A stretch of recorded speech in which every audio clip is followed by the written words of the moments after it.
Lo siento, señora. Sin el ticket no puedo hacer la devolución. La voz de la cajera, monótona y desprovista de emoción, resonó en los oídos de Lucía como una sentencia definitiva e inapelable. Aferraba a su bebé, Mateo, contra su pecho, sintiendo el calor de su pequeño cuerpo mientras la angustia crecía en su corazón como una marea oscura. El supermercado brillaba con una opulencia casi insultante que parecía burlarse de su precaria situación, con pasillos interminables repletos de productos exóticos y clientes adinerados que llenaban sus carros sin siquiera mirar los precios. Ella solo necesitaba desesperadamente cambiar un simple cartón de leche normal por la fórmula especial que el médico había recetado. Un simple error, un despiste fruto del agotamiento extremo, la había colocado en esta humillante posición. El suave gemido de Mateo le recordó la urgencia de su misión. No se trataba de un capricho sino de una necesidad vital para su pequeño. Desde la distancia Diego Armas observa, ve a la escena con una mezcla de impaciencia y profundo desdén. Su traje, cortado a la perfección por un sastre de renombre, y su reloj de lujo suizo contrastaban violentamente con la ropa desgastada y pálida de Lucía. Empujaba un carro que rebosaba de productos gourmet, vinos caros de importación y caprichos para su hija de 4 años que correteaba felizmente a su lado sin notar la tensión. Para él, el tiempo era el recurso más valioso y escaso, y aquella mujer estaba creando un innecesario cuello de botella en la caja rápida. No lograba entender el drama por unos pocos euros, una cantidad insignificante que él gastaba en un café sin pensarlo. Su mundo era uno de eficiencia y poder, de problemas que se resolvían con una llamada o un cheque. La pobreza era un concepto abstracto, algo que veía en las noticias, no algo que interrumpía su rutina de compras en el supermercado. Por favor, se lo ruego, mi bebé necesita la leche especial. Me equivoqué al coger esta, fue un despiste, insistí, con acento agudo Lucía, con la voz quebrada pero manteniendo la compostura a duras penas. Sentía las miradas de los otros clientes clavadas en su nuca como alfileres, juzgándola, etiquetándola con desprecio silencioso. La cajera suspiró, mostrando un fugaz atisbo de compasión. Pero sus manos estaban atadas por las estrictas reglas del establecimiento. De verdad que lo entiendo, señora, pero son las normas de la tienda. Sin el comprobante de compra, el sistema no me permite procesar el cambio ni la devolución del dinero. Mi puesto estaría en juego si hiciera una excepción. Cada palabra era un clavo más en el ataúd de sus esperanzas. La impotencia era un nudo en su garganta, tan apretado que apenas podía respirar. Se sentía atrapada y completamente sola en medio de la multitud. Diego frunció el ceño. La insistencia de la mujer le irritaba y su paciencia se agotaba. La lógica fría le decía que la forma más rápida de eliminar el obstáculo era simplemente pagar por el artículo y terminar con la incómoda escena. No lo haría por caridad, sino por pura eficiencia, para despejar su camino. Se acercó a la caja, su imponente figura proyectando una sombra sobre Lucía. Su llegada silenció las conversaciones cercanas, mientras la cajera se enderezaba, intimidada por su presencia dominante. Disculpe, ¿cuál es el problema aquí? Está reteniendo la cola innecesariamente, dijo Diego, su voz tranquila pero cargada de una autoridad cortante. No se dirigió a Lucía directamente, sino a la empleada, como si la joven madre fuera un mero objeto, un problema logístico que debía ser resuelto de inmediato por el personal a cargo del establecimiento para su propia conveniencia. Lucía levantó la barbilla, una chispa de rebeldía se encendió en sus ojos cansados. No es su asunto. Solo intentaba solucionar un problema personal, nada que le incumba, respondió, su voz temblaba ligeramente por la tensión, pero era firme. Abrazó a Mateo con más fuerza, como si quisiera protegerlo no solo del frío del aire acondicionado, sino de la gélida indiferencia de aquel hombre poderoso.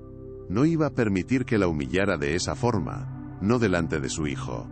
Su orgullo era lo único que le quedaba, su frágil armadura contra un mundo que parecía decidido a aplastarla sin piedad. Se negaba a ser una víctima pasiva en el pequeño espectáculo privado de aquel millonario. Su dignidad era un tesoro que no estaba dispuesta a vender por unos pocos euros, ni siquiera por la leche que tanto necesitaba su pequeño hijo para poder alimentarse. La cajera, ansiosa por disipar la creciente tensión y complacer al cliente importante, intervino rápidamente con voz nerviosa. La señora quiere devolver este producto, pero no tiene el comprobante de pago. La política de la empresa es muy estricta al respecto, señor, le explicó a Diego, tratando de sonar profesional y eficiente. Él ni siquiera miró el cartón de leche. Su mirada estaba fija en Lucía, analizando su reacción desafiante con una curiosidad fría. Finalmente, sacó su cartera de cuero italiano, un gesto lento y deliberado. ¿Cuánto cuesta la leche que necesita? Dígame el precio y acabemos con esto de una vez. Tengo cosas mucho más importantes que hacer que perder el tiempo aquí. Su oferta no sonaba generosa, sino como una orden, un gesto para limpiar el desorden y seguir adelante con su vida sin más interrupciones. No quiero su caridad. No necesito que me solucione la vida con su dinero, espetó Lucía. Sus palabras resonaron con fuerza en el tenso silencio del supermercado. El dinero que él ofrecía se sentía sucio, una forma de comprar su silencio y pisotear su dignidad. Aceptar su oferta sería como admitir su derrota, como rendirse ante el poder y la arrogancia que él representaba.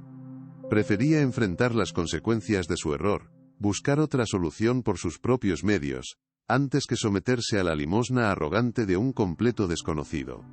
Su negativa sorprendió a todos, especialmente a Diego, que no estaba acostumbrado a que nadie en el mundo rechazara su dinero. ¿Cómo reaccionaría un hombre acostumbrado a que el mundo se doblegara siempre ante su voluntad? La confrontación había llegado a un punto de no retorno inesperado.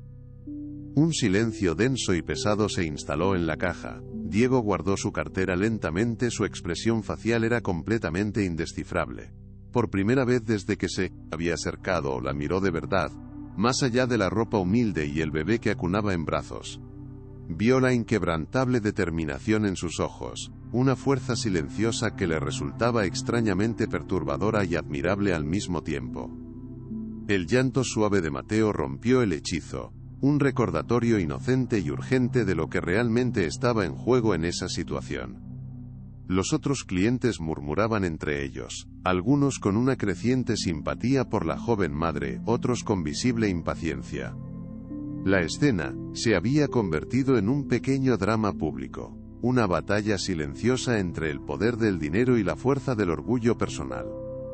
De repente Diego cambió de estrategia. Algo en la dignidad de Lucía había tocado una fibra sensible y olvidada en su interior. Tomó una barra de pan de su propio carro, un artículo simple y mundano en medio de tanto lujo. De acuerdo. No es caridad. Lo haremos de otra manera, propuso, su tono ahora menos arrogante y más calculador, casi como si estuviera cerrando un negocio. Yo le compro la leche especial para su hijo, y a cambio de eso, usted me da esto. Sostuvo el pan en el aire, ofreciéndole un trueque simbólico, una transacción que le permitiría a ella conservar su honor intacto. Era una solución inesperada, una jugada maestra que nadie había previsto, y que demostraba una inteligencia emocional que no parecía poseer. ¿Qué buscaba realmente con aquel extraño gesto? Lucía lo miró con profunda desconfianza, buscando el truco, la trampa oculta en su generosidad repentina. Pero sus ojos no mostraban burla, sino una seriedad casi solemne que la desconcertó. La oferta era extraña, casi absurda, pero le ofrecía una salida digna. No sería una limosna, sino un intercambio justo. Después de una larga pausa que pareció una eternidad, asintió lentamente con la cabeza, un gesto casi imperceptible. «Está bien, acepto», susurró, su voz apenas audible. Observó en un estado de trance cómo él se dirigía a la estantería, cogía la costosa fórmula para bebés y la ponía en el mostrador junto a sus propias compras.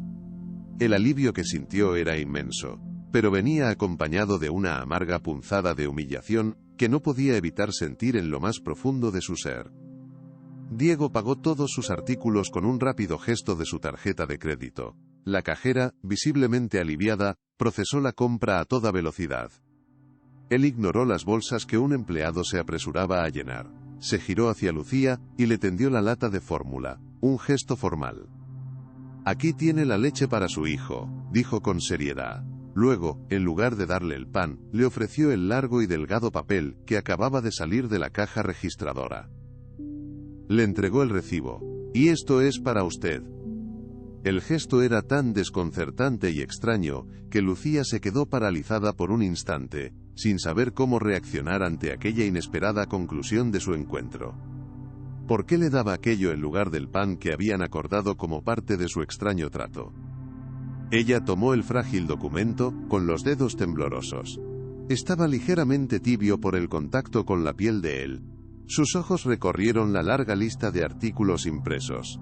Champán francés, queso suizo, chocolate belga, y al final de todo, una simple barra de pan y una lata de leche de fórmula. Era un resumen perfecto y cruel del abismo social que los separaba. Diego esbozó una media sonrisa, enigmática y distante, que no llegó a sus ojos. Para que quede constancia de nuestro acuerdo, es el comprobante de nuestra transacción. Ahora estamos en paz. Dobló el papel con cuidado y lo guardó en el bolsillo de su abrigo, como si fuera un contrato firmado. ¿Pero qué significaba realmente este extraño intercambio para sus vidas? ¿Te conmueve esta historia? Deja tu like y suscríbete. Seguimos. Diego se marchó sin decir una palabra más, tomando a su hija de la mano y desapareciendo entre los pasillos. Se sentía extrañamente vacío, como si la resolución del conflicto no le hubiera traído la satisfacción que esperaba.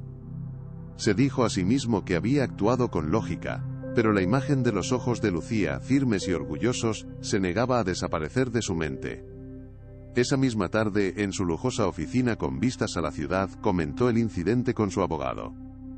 Una mujer haciendo un drama por nada. Tuve que intervenir para agilizar las cosas, dijo, restándole importancia.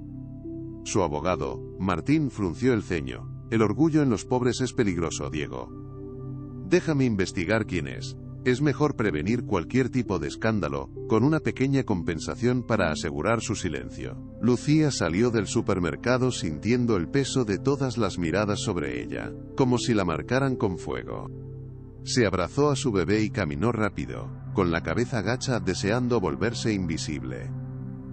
Al llegar a su modesto apartamento, el contraste con el opulento supermercado era abrumador. Las paredes necesitaban una mano de pintura, y los muebles eran viejos, pero todo estaba impecablemente limpio y ordenado. Aquel pequeño espacio era su refugio, el único lugar en el mundo donde podía bajar la guardia. Dejó la compra sobre la mesa de la cocina y se sentó en el sofá, acunando a Mateo mientras el pequeño por fin se dormía, tranquilo y satisfecho tras el tenso episodio.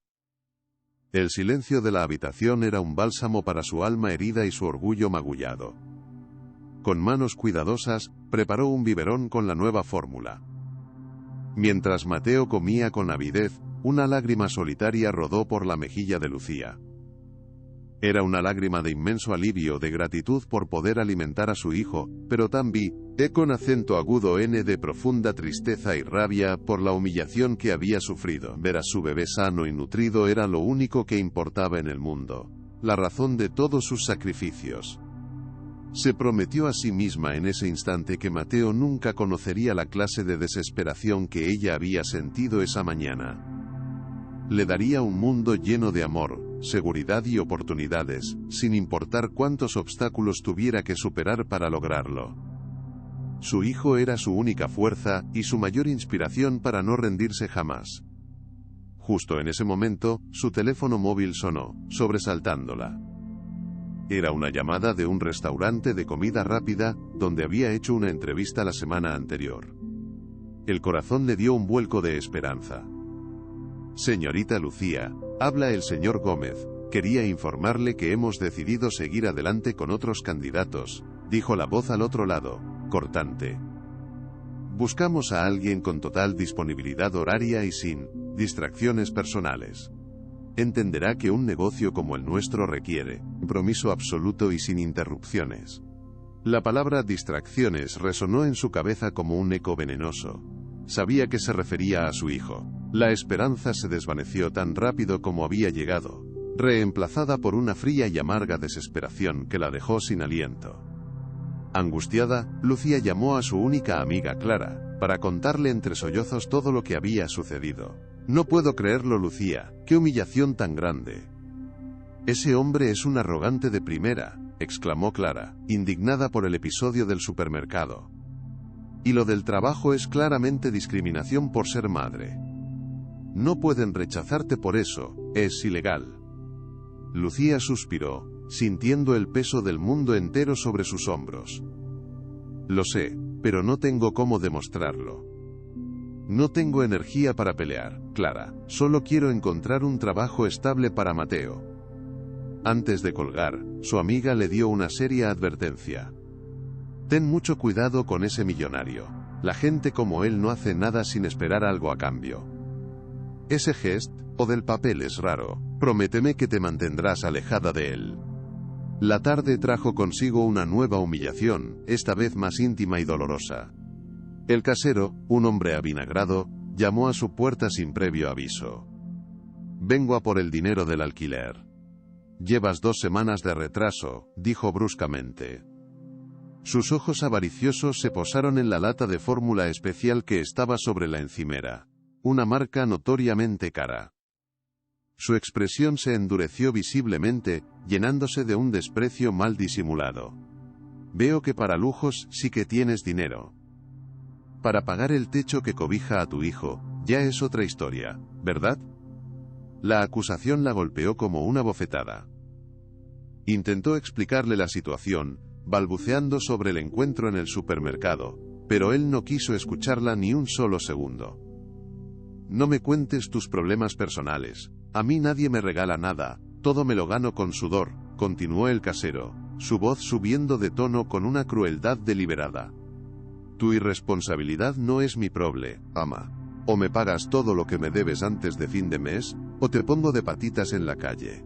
Y créeme, no me temblará el pulso para hacerlo, aunque sea con un bebé de por medio. La ley está de mi parte. Dicho esto, se dio la vuelta y se marchó, dejándola temblando de rabia e impotencia en el umbral de su propia puerta. Se sintió juzgada y condenada sin derecho a defensa. La lata de leche, que horas antes había sido un símbolo de alivio, ahora se sentía como una prueba en su contra. Cerró la puerta y se apoyó en ella, sintiendo que las fuerzas la abandonaban. Las lágrimas que había contenido durante todo el día, brotaron sin control, en un sollozo ahogado y silencioso para no despertar a Mateo. Lloró por la injusticia del mundo, por la profunda soledad que sentía, por el miedo atroz a no poder proteger a su hijo de un mundo tan hostil. Se sentía atrapada en un laberinto sin salida, donde cada paso que daba la llevaba a un nuevo muro infranqueable. La amabilidad parecía haber desaparecido del mundo, reemplazada por la sospecha y el juicio constante. En la oscuridad de su pequeño salón, se sintió más sola que nunca. ¿Cómo iba a encontrar una salida a aquella pesadilla que parecía no tener fin? Esa noche, Lucía no pudo dormir. Daba vueltas en la cama, la amenaza del desahucio resonando en su mente. Cada sonido de la calle la sobresaltaba, imaginando lo peor. Se levantó, y fue a ver a Mateo a su cuna. Observarlo dormir, tan pequeño e inocente, le partía el corazón. Él dependía completamente de ella, y sentía que le estaba fallando. Se sentó en una silla junto a la cuna, y sacó la pequeña caja de madera donde guardaba sus tesoros más preciados.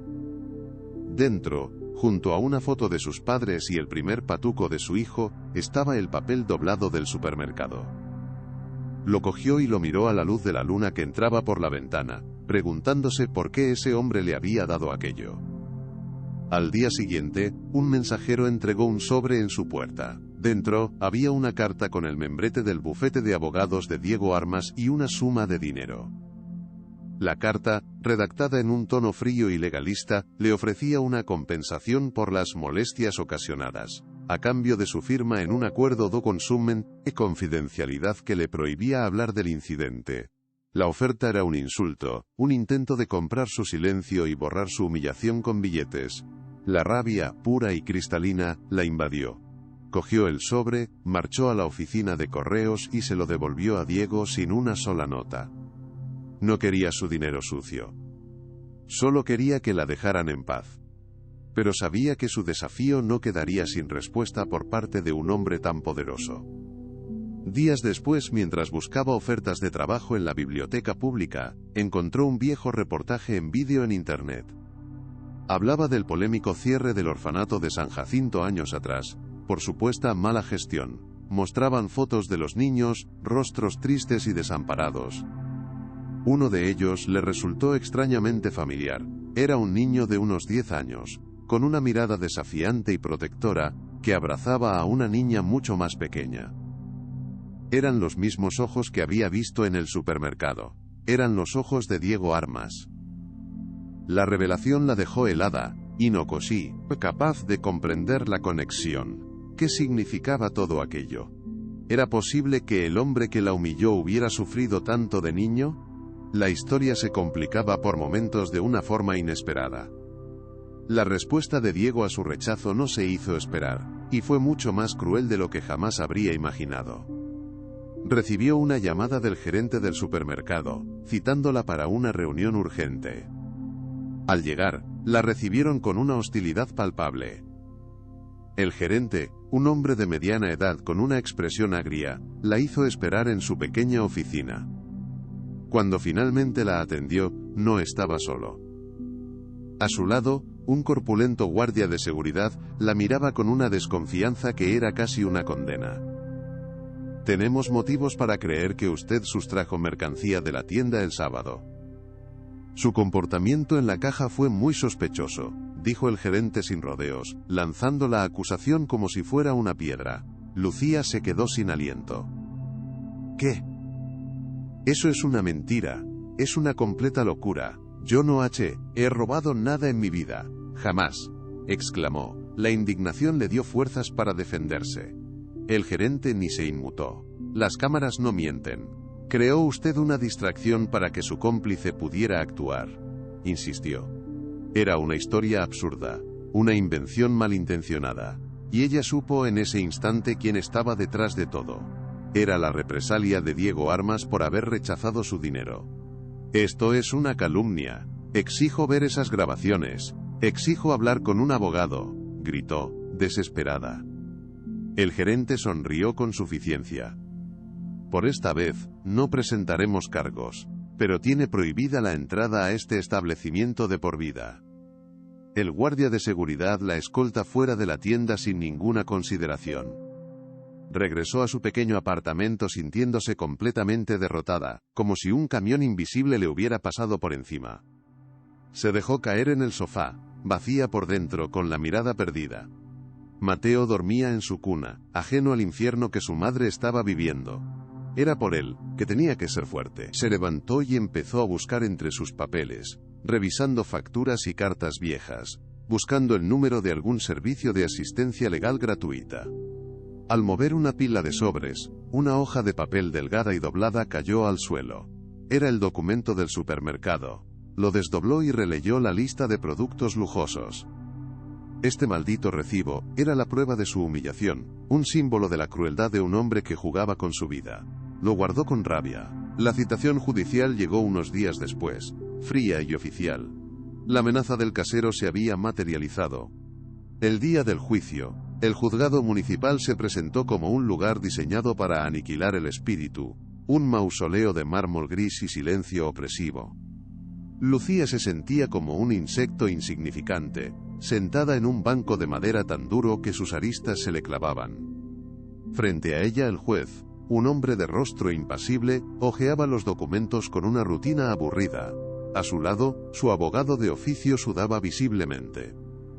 En el otro lado, su casero, el señor Robles, la observaba con una sonrisa de suficiencia, flanqueado por un abogado de traje impecable cuyo rostro parecía tallado para la depredación. Era una batalla perdida antes de empezar. Lo más fuerte está por venir. Quédate hasta el final. El abogado del casero se puso en pie con una confianza teatral. Señoría, el caso es de una simplicidad meridiana. La demandada, Lucía García, no ha pagado el alquiler de los últimos 2 meses incumpliendo el contrato. Hizo una pausa calculada, paseando su mirada por la sala. Mi cliente, el señor Robles, un pilar de nuestra comunidad, ha sido más que paciente, pero su generosidad tiene un límite. Esta mujer no es una víctima, Es una inquilina irresponsable, que se aprovecha de la buena fe de los demás. Pedimos la orden de desahucio inmediato y sin más dilación. Cada palabra era un golpe seco, una acusación que la pintaba como una parásita social, despojándola de toda dignidad y esperanza. No tenía cómo defenderse de aquella sarta de medias verdades. El abogado de Lucía, un hombre joven y superado por la situación, se levantó con torpeza. Su traje, una talla demasiado grande, colgaba de sus hombros.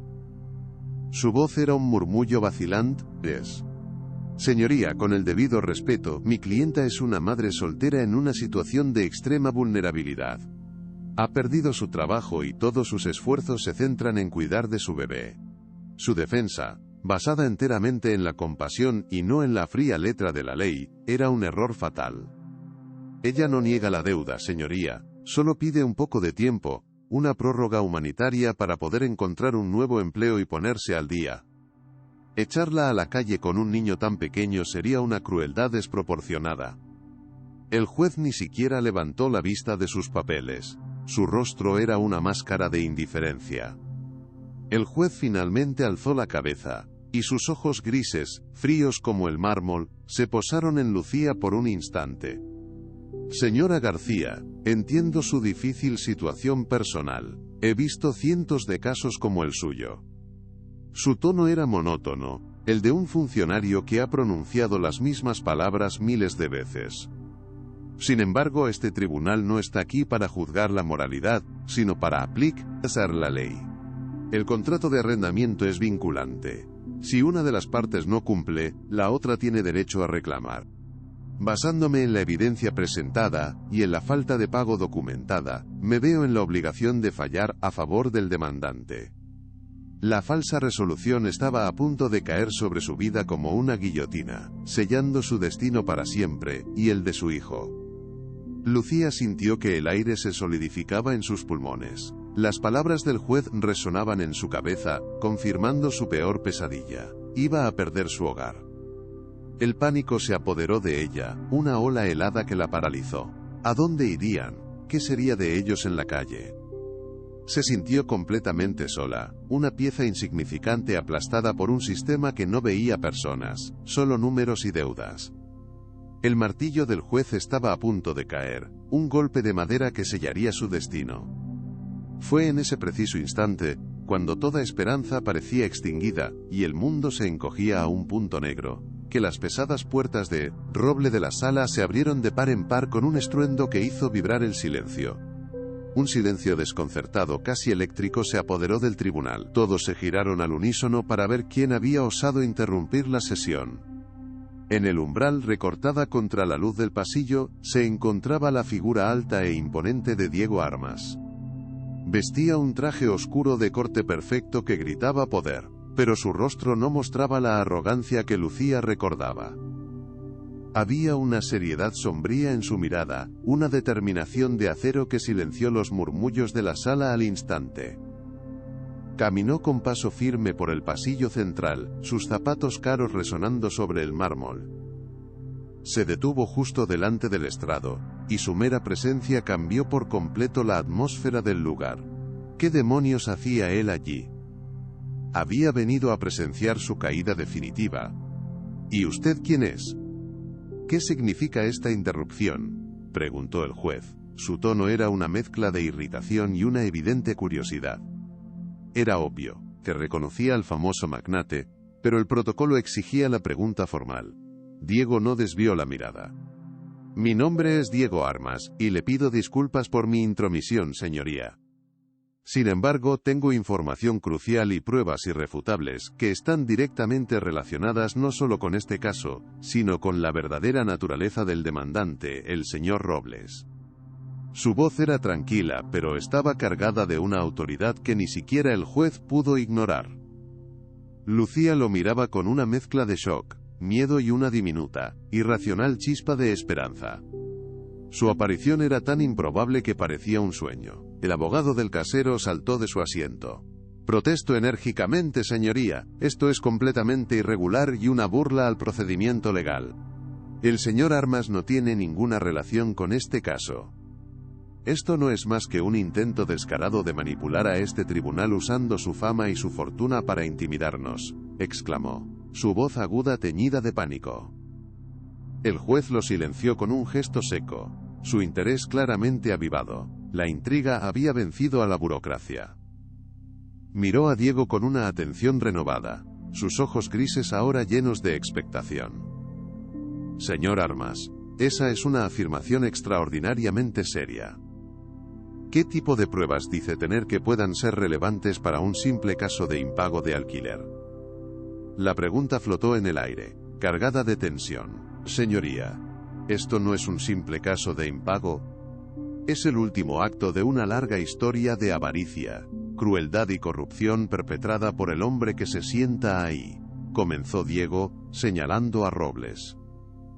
El señor Robles fue durante muchos años un miembro destacado del Consejo de Administración del Orfanato de San Jacinto. El mismo orfanato donde yo y mi hermana pequeña Sofía pasamos los peores años de nuestra infancia. Un murmullo de sorpresa recorrió la sala. Durante su gestión, él y otros miembros desviaron sistemáticamente los fondos de las donaciones, dejando el orfanato en la ruina y provocando su cierre. Cientos de niños, incluyéndonos, fuimos abandonados a nuestra suerte por su culpa. La revelación cayó como una bomba en el tribunal. Robles se puso de pie de un salto, temblando de rabia y miedo. Eso son mentiras, son calumnias viles de un hombre poderoso que quiere arruinarme. No tiene ni una sola prueba de lo que está diciendo, gritó, su rostro congestionado. Diego no, se inmutó, su calma era aún más aterradora. Al contrario, señor Robles, tengo todas las pruebas. Llevo años investigando este asunto, buscando la justicia que le robaron a mi hermana y a todos los demás niños. Hizo una pausa, mirando a Lucía por un fugaz instante. Y curiosamente, la pieza final del rompecabezas, la que necesitaba para entenderlo todo, para recordar los detalles que mi mente había bloqueado, me la proporcionó la señora García, sin ella ni siquiera saberlo. Todos los ojos se volvieron hacia Lucía. Diego metió la mano en el bolsillo interior de su chaqueta, y sacó un fajo de papeles viejos. La codicia del señor Robles no se detuvo en el orfanato, señoría. Usó el dinero que nos robó para construir un pequeño imperio inmobiliario de baja calidad, alquilando a precios abusivos a personas desesperadas, como la señora García. Miró fijamente a Robles, cuyos ojos estaban desorbitados por el pánico. Pero el recuerdo clave, la conexión que me faltaba, se activó hace apenas unas semanas. Todo volvió a mi mente, con una claridad dolorosa, por algo tan trivial como un simple trozo de papel. La memoria se desbloqueó por culpa de un recibo. La palabra resonó en la sala con la fuerza de una confesión, cargada de un significado que nadie podía comprender. Ese trozo de papel que con tanta arrogancia le di a la señora García por la compra de un pan y una lata de leche, continuó Diego, me recordó de inmediato a los cientos de recibos de donaciones falsificados que el señor Robles y sus cómplices usaban para blanquear el dinero. Era la misma caligrafía descuidada, la misma forma de registrar las cifras con céntimos inventados para dar una falsa apariencia de legitimidad. Abrió el fajo de papeles y los extendió sobre el estrado. Aquí están, señoría, los libros de contabilidad originales del orfanato que logré recuperar. Y aquí, las copias de los recibos fraudulentos. Y para que no quede duda, aquí tiene un informe pericial caligráfico que confirma la autoría. Este hombre construyó su fortuna sobre el sufrimiento de niños huérfanos. El juez examinó los documentos con una lentitud que crispaba los nervios. Su rostro, antes aburrido, se había transformado en una máscara de profunda concentración y creciente indignación. Levantó la vista y clavó una mirada gélida, cortante como el hielo, en el señor Robles, quien se había derrumbado en su silla, balbuceando incoherencias, su cuerpo temblando sin control. El silencio en la sala era total, tan denso que se podía cortar, nadie se atrevía a respirar. Lucía miraba la escena como si estuviera viendo una película, su mente incapaz de procesar la magnitud de lo que estaba sucediendo. Su pequeño drama personal, su humillación, todo estaba conectado a una injusticia mucho más grande y antigua. Finalmente el juez golpeó la mesa con su mazo. y el sonido seco y rotundo resonó en toda la sala. Queda desestimada, con efecto inmediato y con carácter irrevocable, la demanda de desahucio contra la señora Lucía García, declaró. Su voz era un trueno cargado de furia contenida. Además, y basándome en las pruebas presentadas, ordeno la detención inmediata del señor Robles por los presuntos delitos de fraude continuado, malversación de fondos y falsedad documental. Que se abra una investigación exhaustiva sobre el cierre del orfanato de San Jacinto y el paradero de todos los fondos desaparecidos. La justicia, aunque tardía y llegada por el camino más inesperado, había irrumpido en aquella sala de forma espectacular, cambiando para siempre el destino de todos. Si esta historia te tocó el corazón, comparte para que llegue a más personas. 2 agentes de seguridad entraron en la sala y se dirigieron hacia el casero.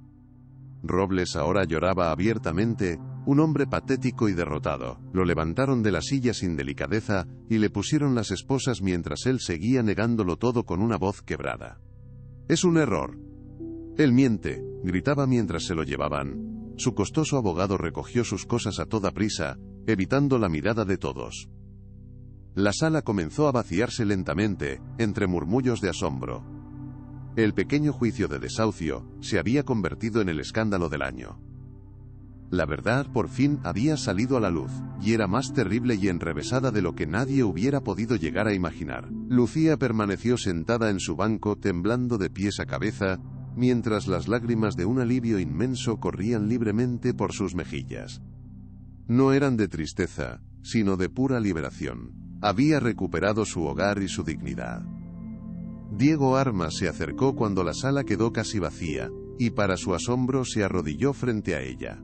La miró a los ojos, y ella vio a un hombre herido. «Lo siento», susurró él con la voz cargada de emoción. «Siento cómo la traté.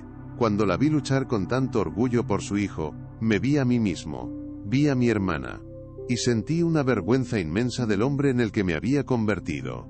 La disculpa era tan sincera, que desarmó por completo a Lucía. Lucía no sabía qué decir. Las palabras se le habían atascado en la garganta. Simplemente asintió. Las lágrimas seguían cayendo. Él, con una delicadeza inesperada, le tendió un pañuelo de seda. «Usted no me debe nada. Al contrario, soy yo quien está en deuda. Su fuerza, su inquebrantable dignidad. Me han recordado quién soy y de dónde vengo. Me ha devuelto una parte de mi alma que creía perdida». Se levantó, y le ofreció la mano para ayudarla a ponerse en pie. «No volverá a estar sola, se lo prometo. Me encargaré de que usted y su hijo tengan todo lo que necesiten para empezar de nuevo, sin deudas ni preocupaciones. Considéreme un amigo, un aliado». Era una promesa solemne, un pacto sellado en el lugar más inesperado. Al salir del juzgado, una multitud de periodistas ya se había congregado en la entrada. Los flashes de las cámaras los cegaron. Diego, actuando por instinto, se colocó delante de Lucía, usando su propio cuerpo como escudo para protegerla del enjambre mediático. «Sin comentarios», repetía con voz firme, abriéndose paso entre la multitud con una autoridad que nadie se atrevió a desafiar. La guió con una mano en su espalda hasta un coche negro de lujo que esperaba en la acera. El chofer les abrió la puerta y ellos entraron rápidamente. Mientras el coche se alejaba, Lucía miró por la ventanilla el edificio del juzgado, que ahora parecía menos intimidante, casi un símbolo de esperanza y de nuevos comienzos en su vida. Durante el trayecto, un silencio cómodo se instaló entre ellos. Lucía acunaba su bolso, su mente todavía intentando asimilarlo todo. Diego miraba por la ventana, perdido en los fantasmas de su pasado. «Mi hermana, se llamaba Sofía», dijo de repente, su voz apenas audible. «Murió de una neumonía que se podría haber curado con las medicinas más básicas, medicinas que el orfanato decía no poder pagar, mientras Robles se compraba coches de lujo. La confesión era dolorosa y cruda. Le prometí en su tumba que encontraría a los culpables y que haría justicia por ella. Hoy, gracias a usted, he empezado a cumplir esa promesa». Lucía extendió la mano y con timidez, la posó sobre la de él, en un gesto de pura compasión humana. Diego le explicó que no podían regresar a su antiguo apartamento, al menos por el momento. La prensa estaría acampada fuera. Había dispuesto para ella y Mateo, una suite en un discreto apartahotel, un lugar donde nadie los molestaría. Lucía sintió un nudo de incomodidad. Aprecio su generosidad, pero no puedo aceptar más caridad. Ya ha hecho más que suficiente, dijo con firmeza. Diego la miró con paciencia. Esto no es caridad, es una precaución, y tampoco es una solución a largo plazo. Es solo un respiro, un lugar seguro para que pueda pensar en su próximo paso con la mente despejada. Le ofrezco seguridad, no una jaula de oro. Su lógica era impecable y, a regañadientes, ella aceptó el refugio temporal para proteger a su hijo del circo mediático. Al día siguiente, el escándalo estalló en todos los medios. Los titulares eran sensacionalistas, pero la historia subyacente era la de una madre coraje que, sin saberlo, había derribado a un corrupto. La imagen pública de Diego Armas, lejos de resentirse, experimentó una transformación milagrosa. Ya no era visto como un tiburón de los negocios frío, sino como un héroe impado, probable que usaba su poder para defender a los desvalidos. Las acciones de su empresa subieron. Lucía veía las noticias desde la seguridad de su suite, con Mateo durmiendo en sus brazos, sintiéndose como una espectadora de su propia vida. El mundo parecía haberse vuelto del revés en menos de 24 horas. ¿Cómo había llegado hasta allí? Una semana después, Diego convocó una rueda de prensa que fue retransmitida por todas las cadenas nacionales. Con una solemnidad que silenció a la sala, anunció la creación de la Fundación Sofía Armas. Su voz se quebró ligeramente al pronunciar el nombre de su hermana.